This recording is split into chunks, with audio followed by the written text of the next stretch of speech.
Great news from Montenegro. So we're now officially free of COVID virus. I know I announced last week that we're COVID free, which is true. The last person who did have COVID-19 had recovered, but now it's been officially 28 days since the last diagnosed case of COVID-19 in Montenegro. One of the safest places in Europe, if not the world, to come for tourism and also for real estate. I'll read out the list of countries that are allowed to come to Montenegro. As announced by the National Coordination Body for Contagious Diseases, NKT, I think for short. There are a list of countries, I think it's now 27. Georgia's been added to it recently. So those are the countries with less than 25 per 100,000 inhabitants in the country that are testing positive for COVID-19. So that's the R rate, very, very low R rate. So these countries are Slovenia, Iceland, Croatia, Slovakia, Switzerland, Albania, Austria, Norway, Monaco, Kosovo, Germany, Greece, Hungary, Denmark, Lithuania, Latvia,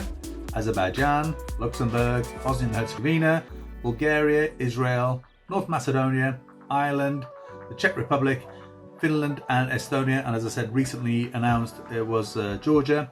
So more great news includes opening up of some public places, including kindergartens, cinemas, nightclubs even, although they have mentioned that maybe this is just to cover their own asses, that social distancing will be required as well. So can you imagine in Maximus, up to 3,000 people there and all two meters apart?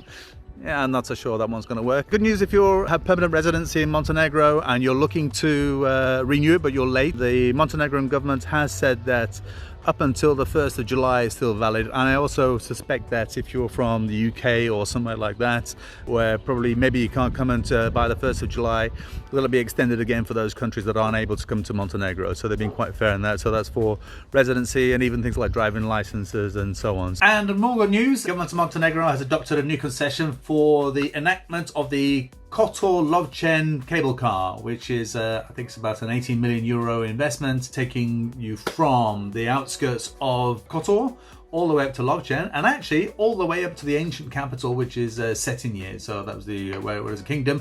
That's where the king used to reside, up in Cetinje, and then they moved it to Podgorica. So they're looking at doing this over the next few years.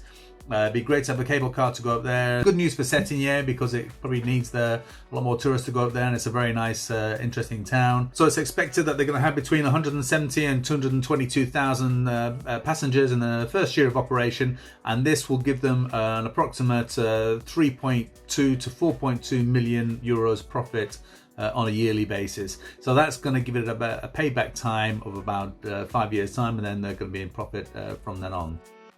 If you want to watch more videos that I've done on walks in my neighborhood during the COVID-19 times, click the playlist here. If you want to look at some beautiful properties which are waterside and waterfront properties, then click this playlist. And if you want to subscribe to our channel, then click the round thing here. Thank you for watching. Please like.